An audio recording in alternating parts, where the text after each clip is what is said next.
Hello दोस्तों, कैसे आप सब। स्वागत है आपका अपना यूट्यूब चैनल ज्ञान तुलसी पे। आज मैं फिर एक नया टॉपिक लेकर के आया हूँ, एक नया वीडियो। और वर्णमाला में आज हम लोग पढ़ेंगे स्वर्ण वर्ण का प्रकार। इससे पहले पिछले वीडियो में हमने वर्णमाला पढ़ा था, वर्णमाला वर्ण कितने प्रकार के होते हैं, और उसके बाद मैंने पढ़ा था स्वर्ण वर्ण पढ़ा था। उसके बाद हम लोग पढ़ेंगे स्वर्ण वर्ण के प्रकार। इससे पहले मैंने वर्णमाला पे एक वीडियो बना दिया हुआ हूँ, अगर आप लोग ने नहीं देखा है तो डिस्क्रिप्शन में मैं इसका लिंक दे देता हूँ, आप यहाँ से ओपन करके देख लीजिएगा। इससे पहले हिंदी के 4-5 वीडियो अपलोड किया गया है, सारा का प्लेलिस्ट बना हुआ है। आप जाकर प्लेलिस्ट में एक स्टार्टिंग से हिंदी का इतिहास के परिचय से लेकर के यहाँ तक आप लोग पढ़ सकते हैं। आज हम लोग पढ़ेंगे स्वर्ण वर्ण का प्रकार। चैप्टर है वर्णमाला क्लास 2। वर्णमाला का आज क्लास दूसरा होगा। एक से पहले एक क्लास हो चुकी है जिसका लिंक मैं डिस्क्रिप्शन में डाल दूंगा, आप वहाँ से देख सकते हैं। इससे पहले आप वो देख लेंगे और ये देखेंगे, आपको बढ़िया से समझ में आ जाएगा। यहाँ से कहाँ से कैसे प्रश्न आते हैं सारा मैं बताऊंगा, कैसे कैसे आते हैं। तो चलिए हम लोग आगे बढ़ते हैं। स्वर्ण वर्ण, यहाँ है स्वर्ण वर्ण के कितने प्रकार होते हैं। हम लोग यहाँ पढ़ने वाले स्वर्ण वर्ण का प्रकार। स्वर्ण वर्ण का क्या पढ़ने वाले हैं? प्रकार। स्वर्ण वर्ण कितने प्रकार के होते हैं? तो स्वर्ण वर्ण 3 प्रकार के होते हैं। स्वर्ण वर्ण 3 प्रकार के होते हैं। कौन कौन होते हैं? ह्रस्व स्वर, दीर्घ स्वर, संयुक्त स्वर।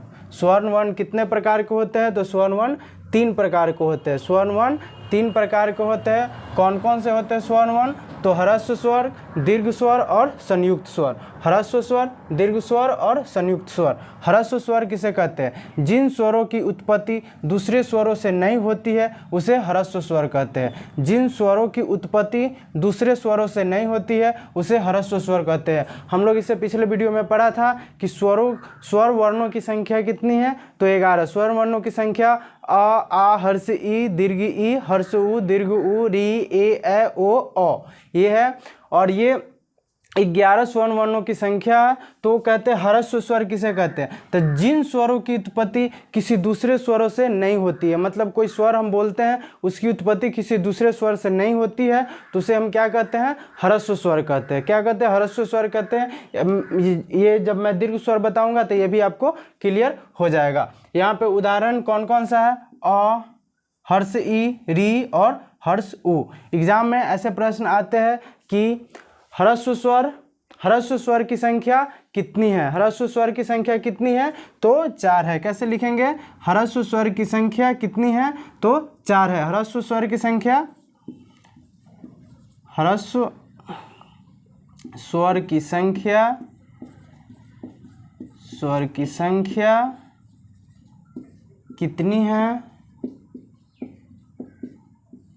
कितनी है? तो 4 है। ह्रस्व स्वर की संख्या कितनी है? तो 4 है। अ, हर्ष ई, री और हर्ष उ। जिन स्वरों की उत्पत्ति दूसरे स्वरों से नहीं होती है उसे ह्रस्व स्वर कहते हैं।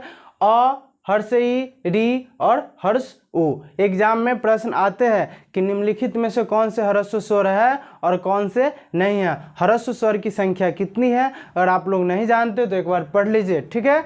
चलिए आगे है दीर्घ स्वर।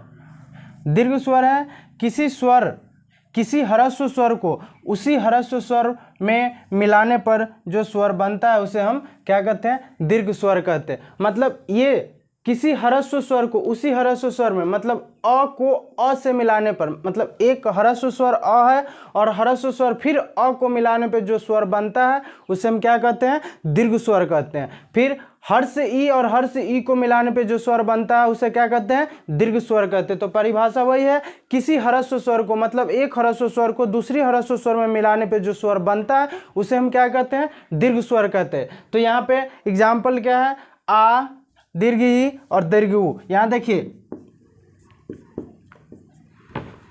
यहाँ अ प्लस अ, इज इक्वल टू आ, यहाँ पे हर्ष ई प्लस हर्ष ई इज इक्वल टू दीर्घ ई, यहाँ पे हर्ष उ प्लस हर्ष उ इज इक्वल टू दीर्घ उ। क्या है, किसी ह्रस्व स्वर को उसी ह्रस्व स्वर में मिलाने पे जो स्वर बनता है उसे क्या कहते हैं, दीर्घ स्वर कहते हैं। समझ में आ गया होगा, किसी ह्रस्व स्वर को उसी ह्रस्व स्वर में मिलाने पे जो स्वर बनता है उसे क्या कहते हैं, दीर्घ स्वर कहते हैं। अब तो ये भी समझ में आ गया होगा कि जिन स्वरों की उत्पत्ति बिना किसी दूसरे स्वरों से नहीं होती है, मतलब जिन स्वरों की उत्पत्ति दूसरे स्वरों से नहीं होती है उसे ह्रस्व स्वर कहते हैं, और ह्रस्व स्वर को उसी ह्रस्व स्वर में मिलाने पे जो स्वर उत्पन्न होता है मतलब बनता है उसे क्या कहते हैं, दीर्घ स्वर कहते हैं। यहाँ भी प्रश्न आते हैं कि दीर्घ स्वर की संख्या कितनी है। निम्नलिखित में से दीर्घ स्वर की संख्या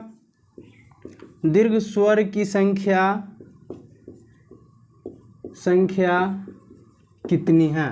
तो इसकी संख्या कितनी है, 3। इसकी संख्या कितनी है, 3। इसकी संख्या कितनी है, 3। प्रश्न ऐसे आते हैं कि ह्रस्व स्वर की संख्या कितनी है, तो 4। निम्नलिखित में से कौन ह्रस्व स्वर है और कौन नहीं है। दीर्घ स्वर की संख्या कितनी है, निम्नलिखित में से कौन दीर्घ स्वर है और नहीं है, ऐसे प्रश्न आते हैं। अब आगे बढ़ते हैं संयुक्त स्वर, आगे बढ़ते हैं। हमारा यह है संयुक्त स्वर।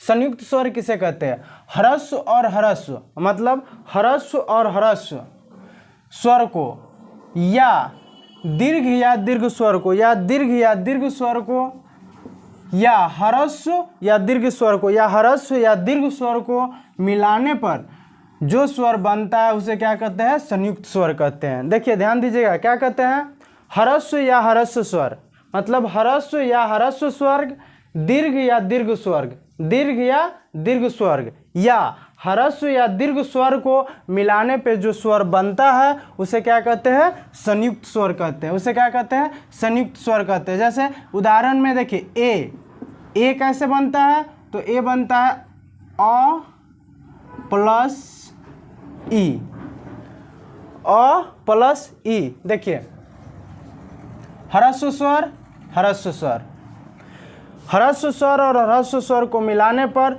जो स्वर बनता है उसे संयुक्त स्वर कहते हैं। ह्रस्व स्वर या दीर्घ स्वर या दीर्घ स्वर या ह्रस्व या दीर्घ स्वर को मिलाने पर जो स्वर बनता है उसे हम क्या कहते हैं, दीर्घ स्वर कहते हैं। नेक्स्ट है ए। देखिए ए, अ प्लस ए इज इक्वल टू ए। यहाँ पे क्या है, ओ, अ प्लस उ इज इक्वल टू ओ। यहाँ पे ओ है तो अ प्लस ओ इज इक्वल टू ओ। समझ में आ गया होगा दोस्तों। ह्रस्व और ह्रस्व स्वर को या दीर्घ स्वर को या ह्रस्व और दीर्घ स्वर को मिलाने पे जो स्वर बनता है उसे क्या कहते हैं, हम संयुक्त स्वर कहते हैं। यहाँ भी संयुक्त स्वर की संख्या कितनी है आप लिख सकते हैं। संयुक्त स्वर की संख्या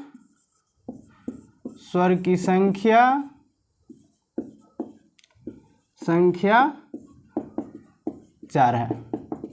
देखिए स्वर वर्णों की संख्या कितनी थी, 11, और ह्रस्व स्वर 4, दीर्घ स्वर 3, 4 3 7 और संयुक्त स्वर 4। तो 7 और 4 11, मतलब स्वर वर्णों की संख्या 11 है। स्वर वर्ण 3 प्रकार के होते हैं, ह्रस्व स्वर, दीर्घ स्वर, संयुक्त स्वर। ह्रस्व स्वर की संख्या 4, दीर्घ स्वर की संख्या 3 और संयुक्त स्वर की संख्या 4। टोटल हमारे स्वर वर्णों की संख्या कितनी हो गई, 11 हो गई।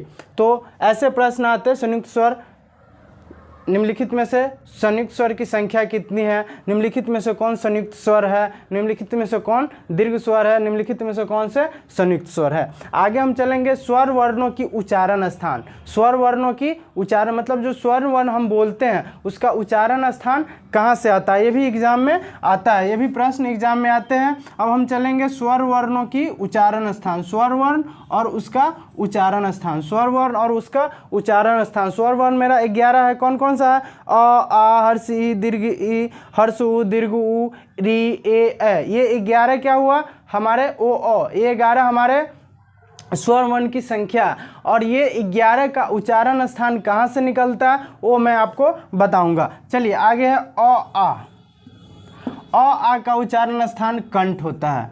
आ का उच्चारण स्थान कंठ, आ बोल के देखिए, आ का उच्चारण स्थान कंठ।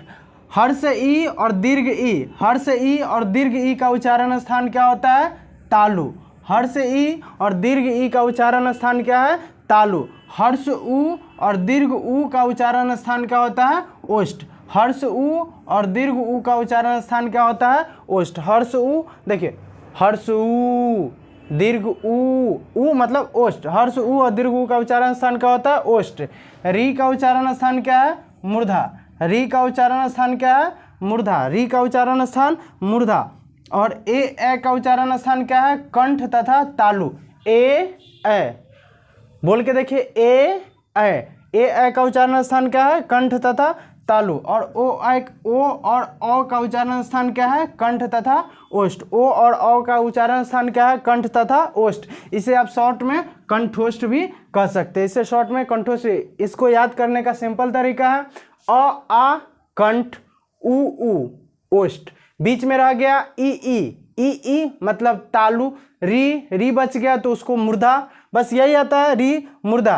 अब आ गए ए कंठ तथा तालु, और ओ मतलब ओ ओठ से भी बोला जाता है और कंठ से भी बोला जाता है, तो ओ कंठ तथा ओष्ठ कंठोष्ठ याद हो जाएगा। अ कंठ, ई तालु, उ ओष्ठ, री मूर्धा, ए कंठ तथा तालु, ओ और कंठ तथा ओष्ठ। उम्मीद करते हैं ये आपको समझ में आ गया होगा। अब यहाँ से कहाँ से कैसे प्रश्न आते हैं मैंने आप लोग को बता दिया है। यहाँ पे भी कैसे प्रश्न आते हैं वो मैं बता दिया परीक्षा में। देखिए यहाँ पे प्रश्न आता है एक, यहाँ पे ह्रस्व स्वर से, ह्रस्व स्वर, ये भी आपको एग्जाम में पूछ देता है। इसे पिछले वीडियो में मैंने बताया था कि स्वर वर्णों की संख्या कितनी है, तो स्वर वर्णों की संख्या 11 है। स्वर वर्णों की संख्या कितनी है? स्वर वर्णों की संख्या 11 है। स्वर वर्णों की संख्या 11। स्वर वर्ण कितने प्रकार के होते हैं? तो स्वर वर्ण 3 प्रकार के होते हैं, ह्रस्व स्वर, दीर्घ स्वर, संयुक्त स्वर। आगे है ह्रस्व स्वर। ह्रस्व स्वर की संख्या कितनी होती है? तो ह्रस्व स्वर की संख्या 4 होती है। प्रश्न ऐसे आते हैं, निम्नलिखित में से कौन से ह्रस्व स्वर है और कौन नहीं है? ये 3 गो एग्जाम, ये 3 ऑप्शन दे देगा और एक इसमें से ऑप्शन दे देगा और बोलेगा कि ह्रस्व स्वर निम्नलिखित में से कौन से है। तो ये ऐसे आपको दिया रहेगा। दीर्घ स्वर की संख्या 3 है। यह भी प्रश्न पूछे जाते हैं, दीर्घ स्वर की संख्या कितनी है? 3 है। निम्नलिखित में से कौन से दीर्घ स्वर है और कौन नहीं है? यहाँ से आप लोग स्क्रीनशॉट लेकर के अपने कॉपी में नोट्स बना सकते हैं, यहाँ से यहाँ तक। फिर आगे आते हैं संयुक्त स्वर।